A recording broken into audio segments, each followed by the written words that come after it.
Sean todos bienvenidos, hermanos y amigos en Cristo, a estos estudios bíblicos cristianos. Les bendecimos en el nombre de nuestro Señor Jesucristo. Esperamos que se encuentren bien en compañía de sus seres queridos. Igualmente también les agradecemos que nos estén acompañando en estos estudios bíblicos cristianos. Estamos estudiando los libros de los Salmos, estamos estudiando el libro número 2, que se conoce como Sefer Shani, estamos estudiando Salmo número 50, que se conoce con la letra Nun del alfabeto hebreo. El Salmo 50 contiene 23 versículos bíblicos que vamos a tratar de abordar en 5 grandes temáticas. Para quienes no me conocen, mi nombre es Luis Enrique Gutiérrez, soy su hermano en Cristo, me pongo a sus órdenes. Le pido por favor que antes de iniciar con la temática del Salmo, me acompañe por favor a orar. Gracias Padre Celestial bendito. Ayúdanos a entender el camino que tú estás proponiendo para que enderezcamos nuestras veredas. Que si nuestros pasos van chuecos, Señor, los endereces. Que busquemos la puerta angosta, Señor, el camino recto, ese camino que te lleva a ti, ese camino que lleva a Cristo Jesús, Señor. Sabemos que este salmo es una exhortación para las cosas que pasan en nuestra alma, que a veces la apatía puede también apoderarse de nosotros, Señor, y llevarnos a un lugar donde nos aleje de ti, los hábitos, las malas costumbres, Padre Celestial, la influencia de este mundo. Ayúdanos a permanecer siempre en tu palabra, Señor. Ayúdanos a analizar si hay algo malo en nuestro corazón para que lo podamos cambiar, si estamos equivocando lo que tú nos dices. Te pido por favor por este estudio, Padre Celestial, y por cada uno de los hermanos que van a escuchar, para que tú les edifiques en su corazón, para que sean piedras fuertes y fundamentos para aquellos que no te conocen, Señor. Gracias porque yo sé que tú los vas a dotar de conocimiento, de amor y sobre todo de gracia. Como dice tu palabra, que todo lo que recibamos de gracia también lo demos de gracia, así que también de gracia de en ellos a todas las personas que lo necesitan. Que vamos corriendo como lo hizo el apóstol Pablo, que nuestros pies se vuelvan ligeros a llevar el plan de salvación. Gracias Padre Celestial, porque nos estás llenando de conocimiento, no para vanagloria, sino para mantenernos humillados a ti, Señor, para continuar creciendo espiritualmente. Ayúdanos a tener esa conclusión de que si tenemos que regresar del camino, seas tú el que nos lleve. Te pido, Señor, en nombre de Cristo Jesús, que nos acompañes durante este estudio bíblico. Amén, amén y amén. Como es costumbre, permítame empezar con un panorama general del Salmo. El Salmo 50 es una convocatoria a no practicar transgresiones y a llevar en obediencia el cumplimiento de la ley divina más allá de los sacrificios de los animales. De hecho, el Salmo invita a realizar sacrificios de alabanza personal a el Dios vivo que nosotros tenemos. El Salmo tiene la forma de un proceso de juicio legal donde participan el juez, los testigos, los acusados y el fiscal. El Salmo 50, por consiguiente, es considerado como una exhortación o amonestación para el pueblo de Dios para que tengan tiempo de reflexionar y enderezar las veredas. Al mismo tiempo, el Salmo es una sentencia para todos aquellos que han decidido quedarse en la práctica de la maldad o no quieren regresar a los caminos celestiales a través del proceso de perdón que es conocido con el lenguaje hebreo como Teshuvah. Regresa a mí, niño travieso, regresa a mí, pecador, regresa al camino que te he mostrado. Eso significa Teshuvah. Dios siempre será misericordioso. Dios es misericordioso. Consecuentemente, podemos entender que Dios siempre va a dar una oportunidad de rectificar los caminos antes de ejecutar el juicio o la sentencia final para cada uno de nosotros. Como lo hemos dicho anteriormente, Dios siempre da una segunda oportunidad. Así que te pido por favor que me acompañes a ver los aspectos generales de este interesante Salmo número 50. Y vamos a entrar con la parte que corresponde al autor. El autor aparece nuevo, es un nuevo autor y se conoce como Asaf. Asaf es el autor del Salmo número 50. Asaf era uno de los directores del coro o director sinfónico en la época de David. Asaf fue llamado no solo músico, sino también fue llamado vidente. Y usted puede encontrar esto en Segunda de Crónicas, capítulo 29, versículo 30. Asaf era descendiente de Gersón y se le atribuye la autoría no solamente del Salmo 50, sino del 73 al 83. Si Dios nos permite, en el futuro vamos a tener la oportunidad también entonces de mencionar a Asaf nuevamente del Salmo 73 al Salmo 83. La fecha. El Salmo no tiene una fecha determinada. Sin embargo, se dice que el Salmo fue escrito aproximadamente en el tiempo de David, alrededor de los 970. Vuelvo a repetir, pero no es un dato preciso. El tipo de salmo, como nosotros sabemos, es un mismor. Un mismor significa un rezo, plegaria o rogativa. El participante directo en este caso es el director sinfónico y como lo habríamos dicho en el tiempo de David, Asaf sería quien llevaría la responsabilidad de dirigir este salmo y llevar al pueblo de Dios a la alabanza y a la adoración a través de esta música. Vamos entonces ahora a entrar hacia la temática. El salmo, como les dije, 50, tiene 23 versículos y vamos a dividirlo en 5 temas. Tema número 1 es la majestad de Dios. Tema número 2, Dios viene a juzgar a su pueblo. Tema número 3, sacrifica alabanza y paga las promesas. Número 4, el malo, características y reprensión. Número 5, la salvación la verá quien ordena el camino. Así que vamos a pasar al Salmos número 50, versículos 1 al 3. Y dice de la siguiente manera, tema número 1, la majestad de Dios. El Dios de dioses, Jehová, ha hablado y convocado la tierra, desde el nacimiento del sol hasta donde se pone. De Sión, perfección de hermosura. Dios ha resplandecido. Vendrá nuestro Dios y no callará. Fuego consumirá delante de él y tempestad poderosa le rodeará. En este grupo de versículos puede entenderse la majestad de Dios en varias formas o niveles. Nosotros solamente vamos a estudiar 2. La primera es la majestad en el nombre de Dios. El nombre de Dios está presente en cada versículo con sus diversas formas. En total se utiliza 4 veces el nombre de Dios en estos 3 primeros versículos. En el versículo número 1, el salmista utiliza el nombre Elohim, Dios Todopoderoso, y después su nombre de 4 letras, Yod-Heh-Vah-Heh. En los 2 siguientes versículos ratifica nuevamente su majestad y podría utilizando el nombre Elohim, que también se puede traducir como Dios Todopoderoso o el Dios que juzga o el juez justo. Y esto podemos encontrar entonces que en 3 versículos se repite 4 veces el nombre de Dios. En una interpretación general, los diversos usos del nombre de Dios nos están indicando que Dios pone de manifiesto su fuerza y poder. 2, nos indica que actuará como juez. 3, pero que lo hará con piedad y misericordia. Leemos 2 escrituras paralelas que destacan estos factores. Primero, la vamos a leer en Jeremías, capítulo 10, versículo del 6 al 7, y dice, no hay semejante a ti, oh Jehová, grande eres tú y grande tu nombre en poderío. Pregunta, ¿quién no te temerá, oh Rey de las naciones? Porque a ti es debido el temor, porque entre todos los sabios de las naciones, en todos sus reinos, no hay semejante a ti.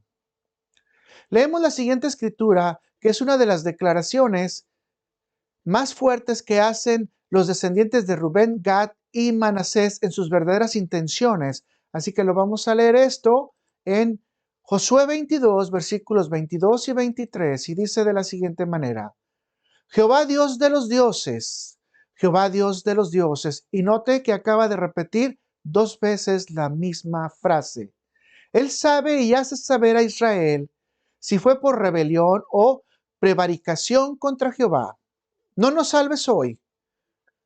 Si nos hemos edificado altar para volvernos en pos de Jehová, o para sacrificar holocausto u ofrenda, o para ofrecer sobre él ofrendas de paz, el mismo Jehová nos lo demande. La otra manera de ver su majestad o su voluntad de Dios con todo su poderío es cuando se aplica lo que se conoce como su voluntad decretiva, o teológicamente se le maneja ese concepto o ese sentido, es la voluntad decretiva de Dios. Dios es el único que tiene la capacidad de decretar y ejercer su voluntad como Él quiera. Para eso es realmente su soberanía. En el versículo 1 puede apreciarse que Dios hace una primera convocatoria directa a la tierra. Sobre este tema existen diferentes enfoques. Algunos opinan que esto es una forma metafórica para ayudarnos a entender que nadie puede negarse a Dios ante su voluntad y tiene que responderse rápidamente ante cualquier nivel de su llamado. Otros destacan que la creación siempre está lista a prestar servicio a Dios en obediencia a cualquiera de sus llamados. Esto sería un ejemplo que como creyentes nosotros deberíamos también de practicar. Sin embargo, en la Biblia podemos encontrar que la tierra, en compañía de los cielos, convocatoria que también hará en este salmo Dios en el versículo número 4, han sido llamados a ser testigos. Consecuentemente, algunos exégetas aluden que esta convocatoria será una última llamada de atención antes que sea juzgada toda la humanidad, es decir, en el día de Jehová o en el día del juicio final. El Salmo instruye que Dios saldrá de su trono celestial y desde Sión se reunirá con todas las naciones del mundo de manera visible y audible para formular acusaciones formales ante aquellos que desobedecieron su ley y en su corazón no existía la necesidad de arrepentimiento que mencionamos hace rato, llamada también en hebreo teshuvah. Con esta información, este grupo de versículos llevan a pensar en una intervención divina antes de la resurrección de los muertos y el juicio final. Esto adquiere su fundamento con los dos últimos versículos del Salmo que piden la ordenación del camino y como recompensa se podrá ver la salvación. Esta opción no puede tener un lugar durante el juicio final en el que solo se recibirá la sentencia y no habrá ningún tipo de defensa. Vamos a pasar entonces ahora al tema número 2, que dice, Dios viene a juzgar a su pueblo, y vamos a leer el Salmo 50, versículos 4 al 6. Convocará a los cielos de arriba y a la tierra para juzgar a su pueblo. Juntadme mis santos, vea esa orden tan hermosa que hace Dios. Juntadme mis santos, los que hicieron conmigo pacto con sacrificio. La pregunta es, ¿qué tipo de sacrificio? Y los cielos declararán su justicia, porque Dios es el juez, y viene la palabra, meditemos, Selat, el interludio donde nosotros tenemos que poner nuestro corazón a preguntarnos qué es lo que Dios quiere de nosotros, qué Dios nos va a enseñar. Al igual que en el versículo número 1, ahora en el 4, Dios utiliza su voluntad para convocar a los cielos. Posiblemente esto es una manera poética de referirse a los seres celestiales o bien a la gloria de los cielos que tiene Dios o bien a toda aquella parte de seres creados que no podemos nosotros ver o conocer. Pero alguna parte también puede decir que es todo lo que es creado e inanimado, como es el caso de la tierra real y del cielo real.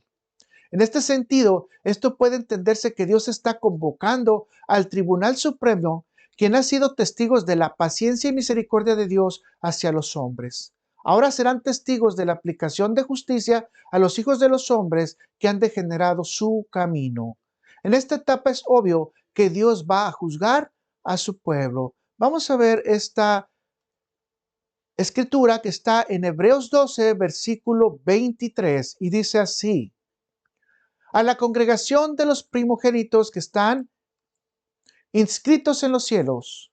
Note en dónde están inscritos, en los cielos. A Dios el juez de todos, a los espíritus de los justos hechos perfectos. La convocación también es a todos sus santos que hicieron pacto. Dios hace una petición especial, que todos sus santos que hicieron pacto con sacrificio sean entonces reunidos.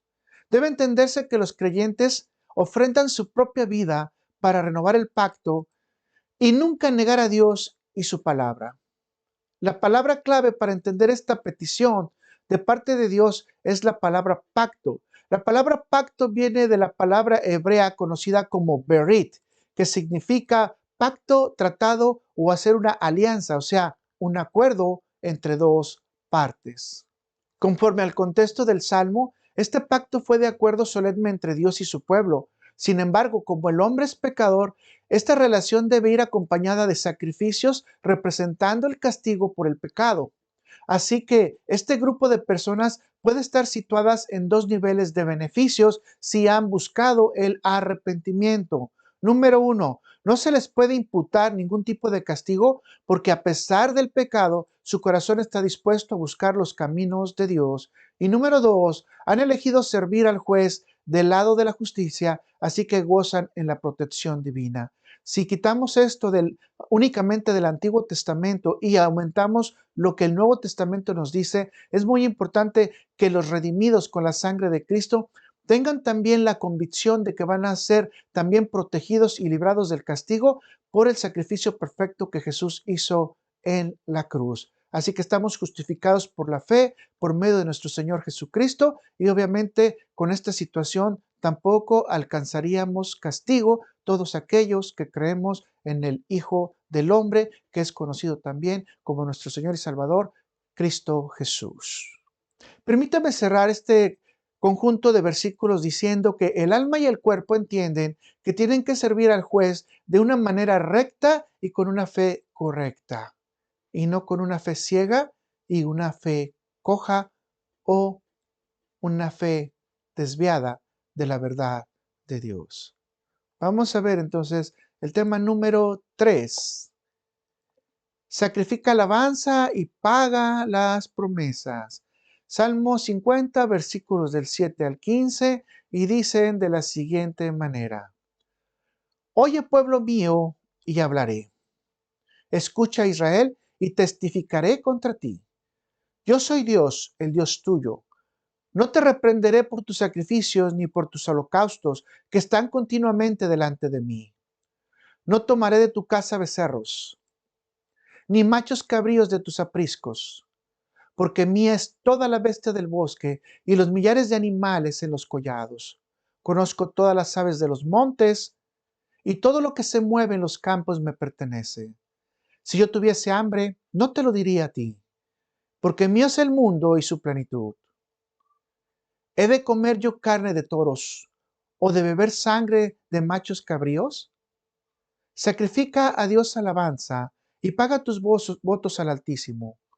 E invócame en el día de la angustia, te libraré y tú me honrarás.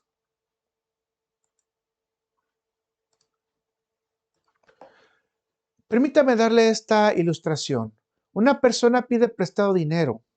El prestamista le dice que con todo gusto le va a prestar el dinero, y no solamente eso, sino que le va a prestar su casa y sus tierras para que trabaje y le pueda pagar lo más pronto posible. Solo que le gira las instrucciones de cuáles son las formas de que él quiere que se pueda cuidar su casa y de qué manera quiere encontrar sus pertenencias cuando él regrese, obviamente anexado también el pago. El prestamista le dice: me voy a ir a otra tierra y con el tiempo entonces voy a regresar. Pasados muchos años, la persona deudora piensa que el prestamista no va a regresar y empieza a tomar decisiones de cómo hacer las actividades conforme a su propio entendimiento y conveniencia, sintiéndose que ahora ya no es el deudor, sino que él es el dueño. Repentinamente, el prestamista y dueño de la casa aparece y le dice al deudor: vamos a hacer cuentas. En este grupo de versículos, Dios se presenta a hacer cuentas con su pueblo. Dios se presenta con un total de autoridad como juez diciendo: yo soy Dios, el Dios tuyo. Al mismo tiempo, Dios se presenta como testigo de cargo en contra de Israel. Sin embargo, las características de Dios en forma consistente es que antes de ejecutar el juicio, como lo hemos dicho, siempre presentará misericordia para que todos los creyentes tengamos una segunda oportunidad. Estudiemos las partes para sacar un mayor aprendizaje que nos ayude en nuestro actuar como creyentes. Número 1. En el versículo 7 podemos encontrar que Dios pide total atención a sus palabras y a su testimonio. Esto nos indica que el pueblo no estaba escuchando, pero un corazón obediente inmediatamente intentará escuchar el mensaje de Dios. Lamentablemente, este es el indicador que muchos que tengan un corazón duro o su conciencia cauterizada no van a poder poner atención al mensaje y no van a poder corregir sus caminos. Que Dios nos ayude a tener un corazón dispuesto hacia Él. 2. Dios no presenta cargos por no haber llevado la ley ceremonial de manera correcta. Puede inferirse que esto ocurre por ignorancia, por apatía, por hábito o por costumbre. Aún sin embargo, Dios en este salmo dice que esto lo pasa por alto. Tercero, Dios respeta la ignorancia del hombre de pensar que tiene alguna pertenencia o producto de su trabajo en esta tierra. Y le deja claro que aún eso que piensa que es de él, aunque no es de él, se lo va a respetar y no se lo va a tocar. 4. Dios clarifica que todo le pertenece. Si gusta, acompáñeme al libro de Hechos. Leamos Hechos capítulo 17, versículos 24 al 25. El Dios que hizo el mundo y todas las cosas que en él hay, siendo el Señor del cielo y de la tierra, no habita en templos hechos por manos humanas, ni es honrado por manos de hombres, como si necesitase algo, pues Él es quien da a todos vida y aliento y todas las cosas. Queda claro entonces que Dios no necesita nada de los seres humanos. 5. Dios le deja claro al hombre que no recibirá ninguna ofrenda material debido a que no tiene necesidades materiales o físicas.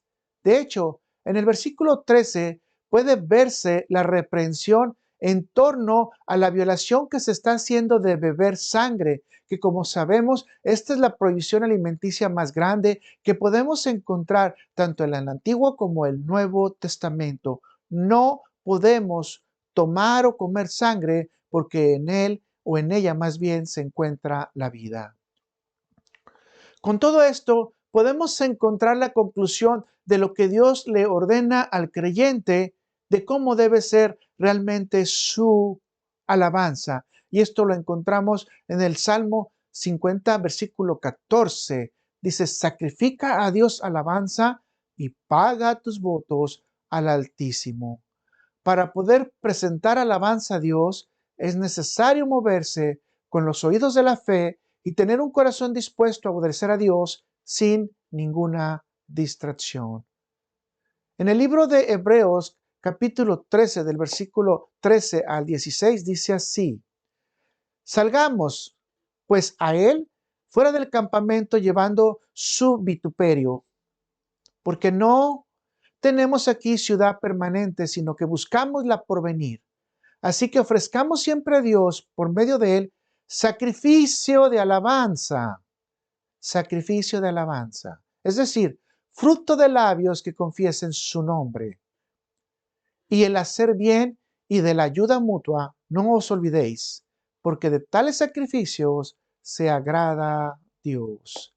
En este versículo se está haciendo una convocatoria al pueblo de Dios a hacer una adoración agradecida. Como se puede notar, por otro lado, Dios está pidiendo a Israel que cumpla sus promesas al Altísimo. La promesa más grande que tiene Israel con Dios la podemos encontrar en esa promesa que hizo de obediencia. Podemos ir nosotros a Deuteronomio capítulo 5 versículo 27 y que dice: acércate tú y oye todas las cosas que dijere Jehová nuestro Dios, y tú nos dirás todo lo que Jehová nuestro Dios te dijere, nosotros oiremos y nosotros obviamente decir haremos. Nosotros oiremos y haremos. Este recordatorio Moisés se lo dio a la nueva generación que pasaría a la tierra prometida en este libro de Deuteronomio conocido también como Devarim, es decir, todas estas palabras o en resumen o el resumen de todas las palabras que pudieran darse en los cuatro libros anteriores. Así que el pueblo de Dios tenía un compromiso de escuchar todo lo que Dios le ordenó y tenía un compromiso también de hacerlo. Consecuentemente, al igual que los profetas, puede usted ver también un poquito más de información en Miqueas 6, versículo 8. El salmista no niega el valor de los sacrificios, pues el propósito de ellos es demostrar la aceptación de la salvación provista por Dios y expresarle gratitud. Sin embargo, aclara que los ritos no sirven si no van acompañados de una actitud humilde, de confianza, de alabanza con gratitud y obediencia a Dios. Dios les recuerda al pueblo que existe una recompensa. Y en el versículo 15 dice, e invócame en el día de la angustia y te libraré y tú me honrarás. Permítame explicar esto de la siguiente manera. Debe decirse que la oración debe ser una constante en la vida del creyente y debe ser una constante ante la presencia de Dios, que se conoce también como la Shejina de Dios. Sin embargo, Dios obviamente está estableciendo que si estamos ofreciendo la alabanza correcta, el sacrificio de arrepentirnos de corazón y buscando sus caminos en obediencia, en situaciones especiales o de necesidad, dice Dios, y esa es una promesa divina, Él nos va a ayudar. Aunque no podemos dejar de ver la conclusión del versículo. Tú me honrarás. Esto nos hace entender que debemos inmediatamente de agradecer a Dios el favor que se recibió, el milagro que se hizo, el prodigio, la maravilla o lo que haya pasado que nosotros hayamos pedido y de lo cual Dios nos haya rescatado.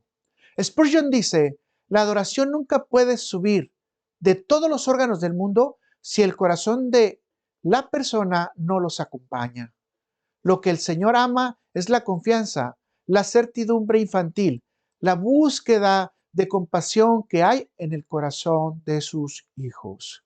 Dios muestra su misericordia a los que ama y corrige sus caminos y le adoran en espíritu y verdad.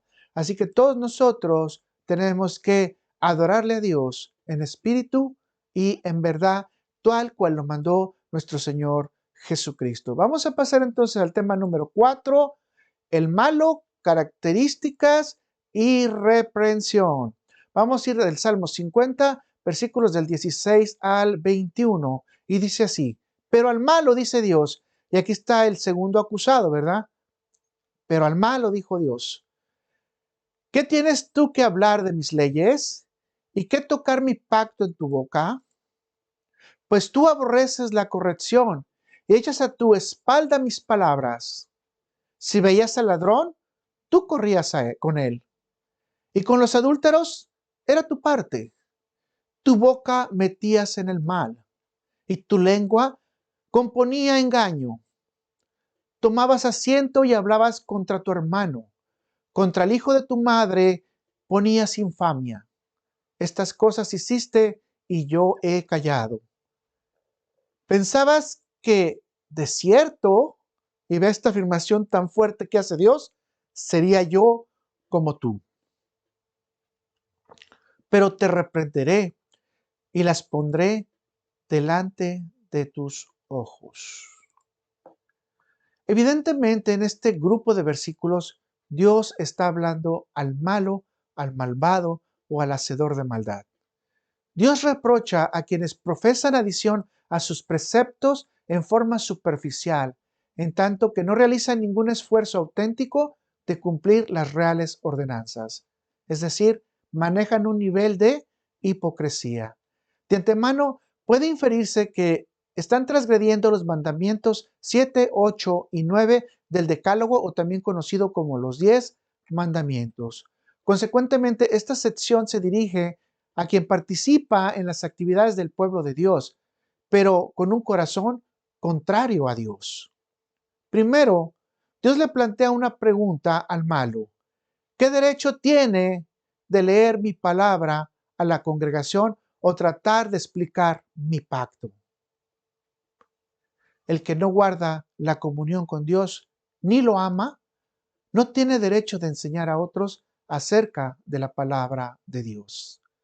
Pablo aplica la enseñanza y nos ayuda a entender más el sentido de este salmo, y lo podemos ver esto en Romanos 2, versículos 21 al 24.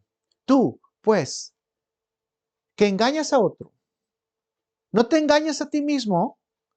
Tú que predicas que no se ha de hurtar, ¿hurtas? Tú que dices que no se ha de adulterar, ¿adulteras? Tú que abominas de los ídolos, ¿cometes sacrilegio? Tú que te jactas de la ley, con infracción de la ley deshonras a Dios. Porque como está escrito, el nombre de Dios es blasfemado entre los gentiles por causa de vosotros. Y como nos podemos dar cuenta, esta es una gran reprensión que se está hablando a los conocedores o sabedores de la palabra de Dios, que en este caso obviamente es gente del pueblo de Israel. Con todo esto podemos encontrar el perfecto perfil del malo. Esperemos que nosotros no estemos practicando ninguna de las cosas que vamos a enumerar en este momento. Número 1. El malo habla de la ley de Dios en la boca, pero no la lleva en su corazón ni la practica con su prójimo. 2. Habla del pacto, pero su corazón está adulterado. 3. Odia la corrección. 4. Traiciona la palabra de Dios. 5. Apoya la delincuencia. 6. Apoya los pecados sexuales e inmorales. 7. Le gusta la mentira. 8. Practica la maldición. 9. Traza el engaño. 10. Testifica en contra de su hermano. 11. Degrada la vida de sus hermanos sanguíneos. El colmo de todo es que el malo piensa que a Dios no le importa su comportamiento y que Dios lo aprueba porque es semejante a él. El hecho que Dios permita la libertad de actuar en el mundo del pecado todo el tiempo no significa que Dios no reprenderá al pecador y no lo traerá a juicio.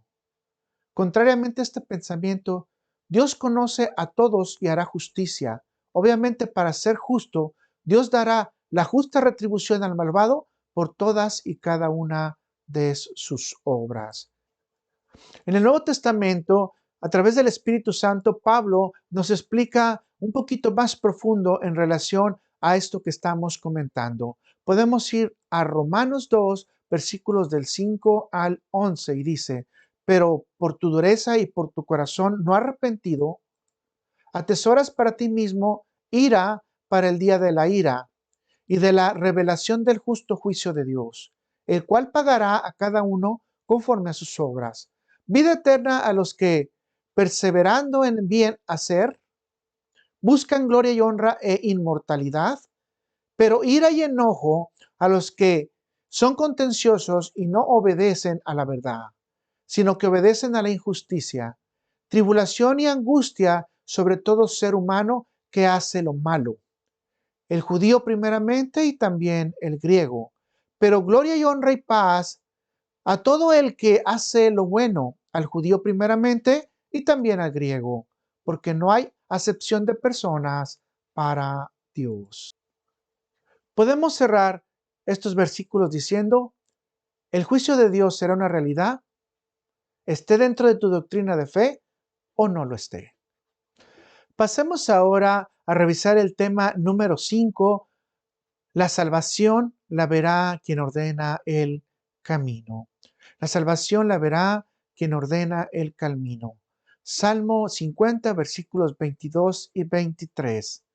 Entender ahora esto, los que os olvidáis de Dios, no sea que os despedace y no haya quien os libre. El que sacrifica alabanza me honrará. Y al que ordenare sus caminos, y note ahí, subráyelo, al que ordenare su camino, le mostraré la salvación de Dios. En este salmo, Dios ofrece una oportunidad para arrepentirse y recibir perdón. Este es un indicador de su gracia. Dios quiere salvar y enseñar el camino de la salvación a todo aquel que ordene sus caminos y tenga un corazón dispuesto a él. Ahora el llamado aquí es a un tercer grupo, los que se olvidan de Dios.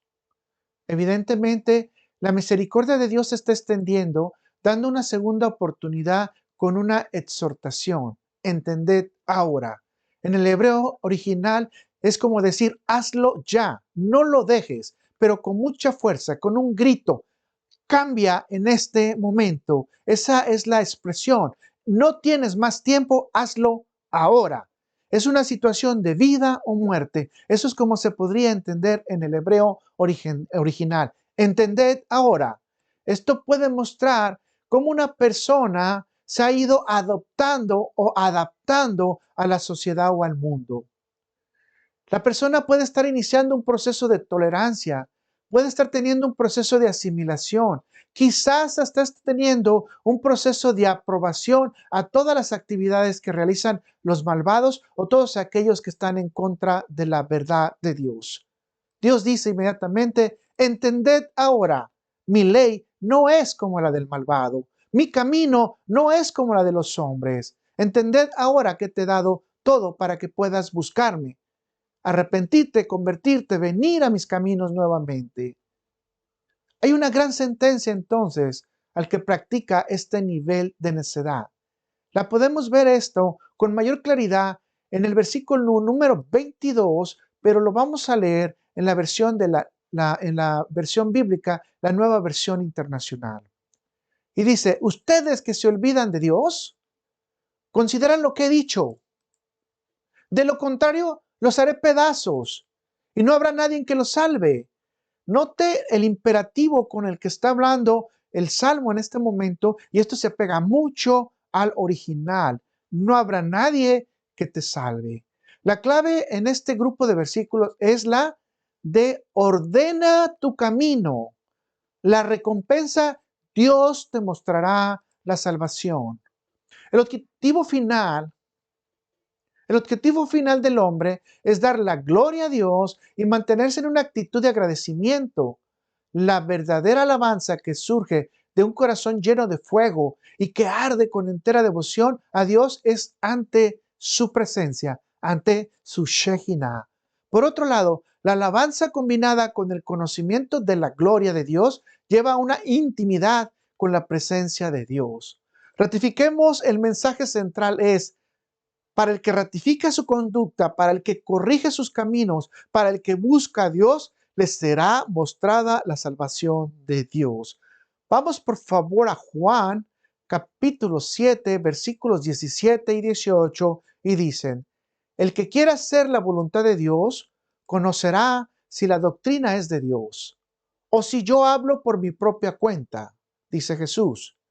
El que habla por su propia cuenta, su propia gloria busca, pero el que busca la gloria del que le envió, este es verdadero y no hay en él injusticia. Debe ratificarse que el camino en relación o con respecto a la ley ceremonial es cambiar la actitud, evitar estar del lado del malo y nunca olvidarse de la instrucción o de la palabra de Dios. Todo esto tiene como beneficio el arrepentimiento en relación con la actitud de rebelión que pudiéramos tener todos nosotros ante la verdad de Dios. Déjame mostrarle el versículo en Gálatas 6, versículo 16, y dice, y a todos los que anden conforme a esta regla. Note que, aunque es Nuevo Testamento, se habla de regla, se habla de moral, se habla de instrucción, se habla de seguir instrucciones y se habla de, obviamente, respeto. ¿Ok? Entonces vuelvo a repetir. Y a todos los que anden conforme a esta regla, paz y misericordia sea a ellos y a Israel y al Israel de Dios.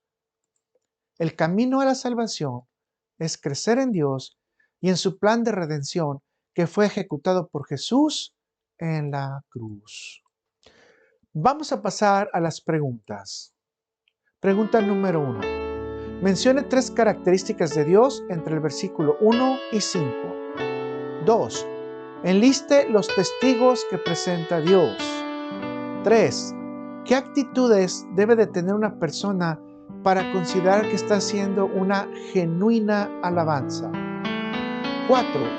¿Qué encuentra en este salmo que lo ayuda a adorar con una actitud más agradable a Dios? 5. Menciona algunas características del hombre malo. 6. En el contexto del salmo, ¿el hombre malo tiene alguna posibilidad de restablecer sus pasos y ser perdonado? Explique por qué sí o por qué no. 7. ¿Qué debe hacer una iglesia cuando alguno de sus líderes lleva una vida de moral dudosa o una carencia de ética? 8. ¿Por qué el creyente se olvida de Dios? Y 9. ¿Cuáles promesas se encuentran en el salmo para el creyente? Le agradecemos nuevamente que nos haya acompañado en este salmo número 50. En las preguntas usted pudo haber visto un email y ese email usted puede también mandar cualquier pregunta, comentario o lo que usted quiera. Nosotros nos reunimos regularmente los lunes para poder por medio de Zoom ir contestando estas preguntas o intercambiar nuestros puntos de vista. Así que es una buena idea también para usted que lo haga. De esta manera va a enriquecerse usted y enriquecer también a sus hermanos. Y obviamente quedan invitados también si a alguna persona le interesa. Les agradezco nuevamente que hayan tomado su tiempo y estén con nosotros. Gracias. Que Dios les bendiga. Y si todo sale bien y Dios está tomando la decisión de que sigamos en este mundo con salud, los podemos ver en el próximo salmo, que sería el salmo número 51. Dios les bendiga ricamente. Que la bendición de Dios, del Padre de nuestro Señor Jesucristo, del Dios de Abraham, Isaac y Jacob, descienda sobre ustedes. Amén.